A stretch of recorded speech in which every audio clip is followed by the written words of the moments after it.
Hi there, this is the first video from the series Flutter What's Next, where my aim is to guide you to the journey of learning Flutter after you've pressed the Getting Started button. In this video, we'll be talking about state, 3 ways of managing state, and some controversy around GetX.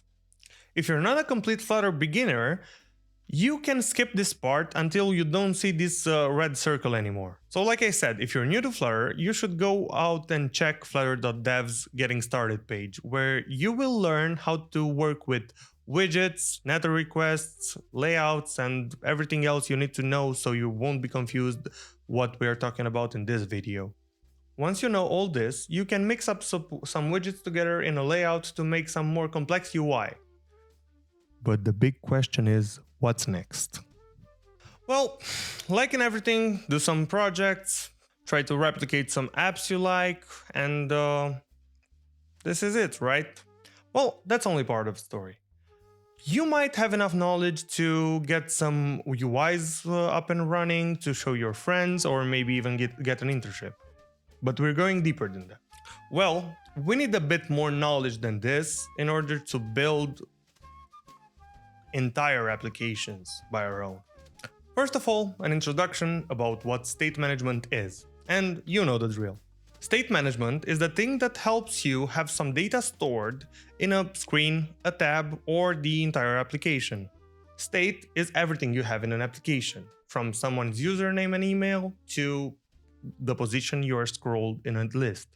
If you're using Instagram, when you are browsing the newsfeed, clicking on someone's profile, and when you're finished with that, you come back to the exact same position in the list. That is state management, or at least some state that is being managed for you.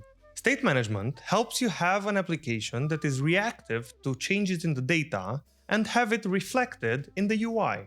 So basically, it's short-term storage. Anyway, let's explore the different ways you can manage state in Flutter. So we're gonna have an app with the same screen 5 times, but each time the state management method will be different. First up, starting out with no state. Let's see, simple homepage. Well, as you can see, simple homepage has literally no state in it. Nothing happens if you write stuff here, nothing happens if you press this button, right? Perfect. But why am I showing this? Of course, there is no reason, or just to show you that doing this makes no sense. Next up, from the example picker, we will pick the official way, and let's do that. So it's the stateful homepage. This is the official way of handling state in Flutter. And I'm gonna say this once, and I'm gonna use this once. Never again. So what you're gonna have to do here is declare a state and a widget. So this is a stateful widget, but the widget itself is here in the state of the stateful homepage. We're gonna declare a variable here with the type of string, and the name is John Doe. We have to have a text editing controller because otherwise we cannot get the text from the text field. And the app bar says hello name. So for now it's hello John Doe. But what if we write something here? So I am C. I have entered my name as a button that does something. You can see what it does on the screen. Right now it's hello C. How did this happen? Well, first of all, we have this name here. Then we have a text button that gets the controller.text, which is the way to get text from a text editing controller that is attached to the text form field. This is some syntactic sugar, don't care about it now. And what you have to do is call the method setState in the state of the widget in order to notify that you're gonna be changing this variable here that is name. Once you told Flutter or the stateful widget that some state has changed, well then the text will be re-rendered. No, of course not. Everything from this widget will be re-rendered in order to show the changes in the stateful widget. Moving on, I forgot to mention, of course, this is not ideal, or it's just me who doesn't like it because it's quite hard to manage when the application is bigger. Anyway, moving on. The problem comes when you have to lift up state, meaning that if you need to use the same state in other parts of the application or influence it, you'll need to use this thing. So let's talk about it. In the current image, you can see a basic screen took from the Flutter official documentation, and I cannot stress this enough, it's good documentation. With the widget tree itself. When you want a widget like 1 change the text from 2, you need to have the state as high as 3, the row, because it's the closest common ancestor of the 1 and 2. If you want the same thing between 1 and 4, the lowest common ancestor is 5. Hope this clears it out for now. Lifting state up will be easier if you're gonna be using something else than this one. So the next ones I'm gonna show you. The third way is provider. It's the second, but I'm saying the third because, well, you see, I put stateless as the first one, which is not really a stateful way of handling things. But yeah, anyway. So provider is the most loved package from pub.dev to manage state. And for a good reason, because it's incredibly easy to use and incredibly helpful. What you have to do here is you declare a state that extends change notifier and has the variables you want to be your UI to be reactive to or to manage state for. Next up, you have to have a function that will change this variable. This is because you have to have notify listeners called inside the state class or the change notifier. If you want to ask me why, well, do I look like I know? Okay, I do, or I have my explanation for it.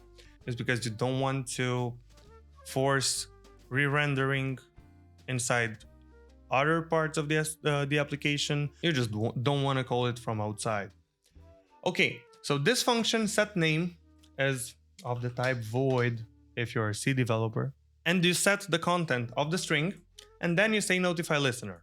What this does is tells every consumer or everyone who's interested to change themselves or re-render in the next frame. Next up, you're going to be declaring a change notifier provider. You will create the state, and instead of having a child, you will have a builder. You'll have a builder because this function allows you to pass context downhill. So this context here will be used from now on when we're talking about this, and this context is populated with the provider, or our change notifier, actually. So this is like a normal widget. You have this scaffold with an app bar. I am sorry, provider way. It's the same screen anyways. You'll have the same text form field with the controller attached, and then the same text button, and this is when you do something. For the unpressed button here, you will take the provider off and then the type of the state you have. You will provide the context mentioned before, because this one is populated with the state. And this listen false is if you want to use it in a button listener or everything that is asynchronous. But this is beyond the point. You can go here and happily you have the whole explanation here. Hope this is good. Okay, so this thing evaluates to state, the thing you mentioned here. And you can see this as a singleton. So this would be state dot set name, but it's not. You set the name to the controller.text, we mentioned this before, and then you have a consumer that you tell what it is consuming. Next up, you will have a builder, just like before. This is the thing that will be called whenever notify listeners is called, and the widget you are returning will be re-rendered, obviously. Then you have a builder with context, state, and child. We don't care about the child exactly like we didn't care about the child here. So state will give you the state that you declared here, and then you can render the text with hello state.name, and let's see this in action. COD, the first letters of my name, and it worked perfectly. So you have hello COD. I hope you expected this to work. By seeing this, you probably have a better idea of how to lift up state using change notifier provider. Namely, as high as you move it, as many widgets will have access to the state that it provides. We will talk in a later video about how to do this properly and when to do it. Keep in mind that if you declare change notifier provider at the top of your application, in part it will allow everyone access to that and it will be easier for you to code it, but you'll be frowned upon because you're not keeping your private parts private. This is the basic discussion about only allowing the interested widgets access to the state or the information, or as we call it here, local state. Drawbacks. When you have many consumers to a change notifier, whenever notify listeners is called, you will have every widget that is inside the consumer re-rendered. And this is not optimal for efficiency and memory. But you should not care about that for now. I think my advice is not to care about it for now. The second drawback is that you have to carry the context everywhere. And as much of this not sounding like a problem is a pain I felt for a long time while I was using it. And yeah, cannot describe it in words right now, but I hope you feel my pain just now. When you're gonna be using the next thing I'm gonna show you.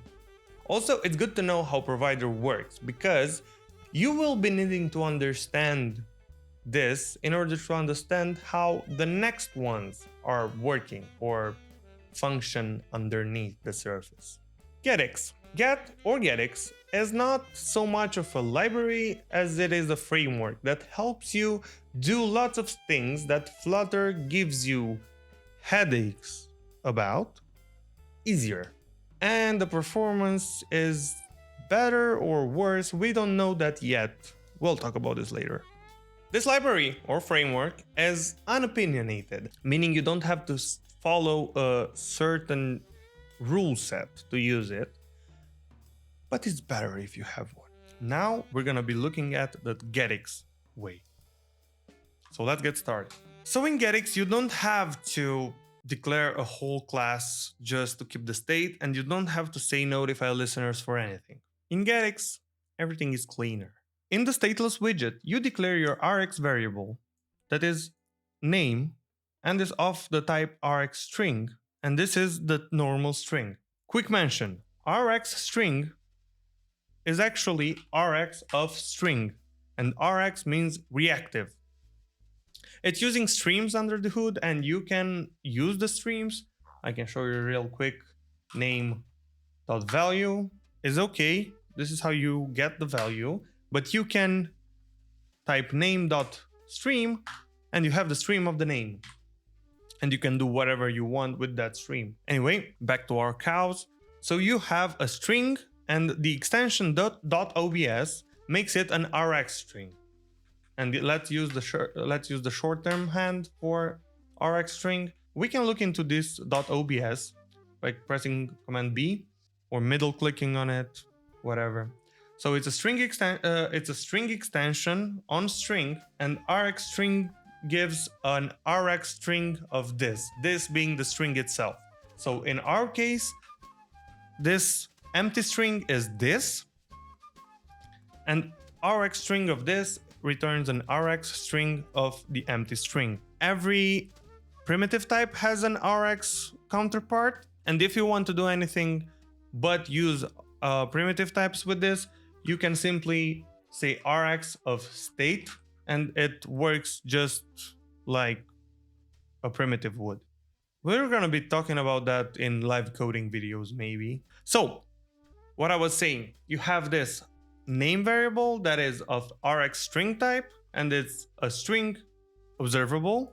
If you're familiar with the observer pattern, this is it. So when you want to change an Rx variable, all you have to do is name.value equals the thing you want it to be changed to. The text form field is literally the same thing, and if you want the changes to be reflected in the UI, you have to have the same thing as you had with provider, the consumer, which is now the obx function. And when you want this text to be changed with name.value, you simply wrap your widget with the obx function, or rather a function that returns your widget inside the obx function as a parameter. And this works similar to notify listeners. Yes, it's that simple, and it should be used with discipline. But again, discipline is a subject for another video. Oh, and of course, I didn't show you a demo of it. So my name from now on is 514. You did not see that. 541. So yeah, it works. Now lifting up state in GetX. When you need to lift state up in GetX, you can do it exactly like in the provider way, by declaring it higher up in the widget tree and then having access to it lower down. Of course, by passing the Rx values or Rx classes downhill the widget tree. But we can do it in a singleton manner. And what this means is exactly what we have on the screen. You have a class that is something that holds an Rx string of name, which works exactly like I've showed you before with obx of a text. That will change value, of course. Don't trust me? Okay, I'm gonna show you. See, it works. So, coming back to it, simply declare a higher state singleton, a class that holds your values, and put it in a global state where your objects will be taken and stored. What GetX does under the hood is that it stores the put objects in global storage and makes it available for you to use every time you call get.find, so this thing, of state. So get.find of state. In our case, higher state singleton. But you see, we did some magic here and we used the getter that knows the return type, and we don't have to mention the t from here, that is the type returned, because it knows that the same type s, which is passed inside the angle brackets, should be returned. So if I'm expecting this type of variable, I'm gonna be getting the same type of variable. So instead of saying get.find here and mentioning that we need a higher state singleton, we simply say higher state singleton.to .name.value, and it works similar to the previous example. If you need this higher up in the widget tree, well, simply copy this or cut it, go into the main, and before running the app, put it in state. Of course, you're not gonna be doing this with anything else but your services. This is bad, and we talked about this and why it's bad. But that's basically the gist of it. You just put it, or you just get.put it higher up in the widget tree, and you have access it down below, not anywhere higher in the app. I personally prefer to use it because if you keep your code organized, it can be a very good friend. Okay, there is a lot of controversy around GetX, and I think I'm gonna be addressing some of it now. GetX is getting a lot of hate for ditching context. Well, as you heard me before, I hate context. And yeah, I guess it has a lot of bugs. Whoa.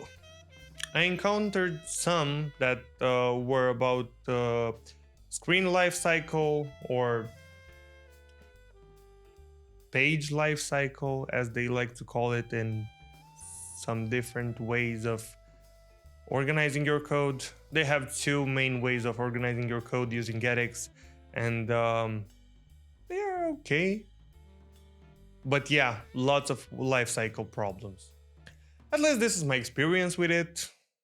There are some controversies about the creator of the package, and I don't know if I should be stopping using GetX just because of that. Some problems with alleged lies about performance. That's why I didn't say this is more performant, as it says on the official GitHub page. I don't know, and I didn't really test performance. I like the performance of my apps. I encountered some problems with performance in some of the apps I built. I resolved those in several different ways, avoiding using some features, but they were not the main features of the package. They were some adjacent features of the package, or actually adjacent packages. You'll know what I'm talking about once you get into it a bit. These are some of the alleged problems. I'll link you with those. Oh, actually, I will not link you to those. Just search for GetX problems or why GetX sucks. But yeah, should I stop using GetX because there are alleged problems here? I don't know. It's an open question. You can tell me in the comments. Even if you use some of the better tools I provided in this video, writing Flutter can be a bit chaotic if you don't have enough experience with structuring code. But what a happy day this is, because my next video is about structure and organization of code. You need a proper project structure, which happily is the title of my next video. Self-promo time. So, like and sub if you want to see the next thing I'm doing, so it will get recommended or whatever. Share if you want to help other Flutter beginners, or don't to keep the 100k salary for you. Signing out. Bye.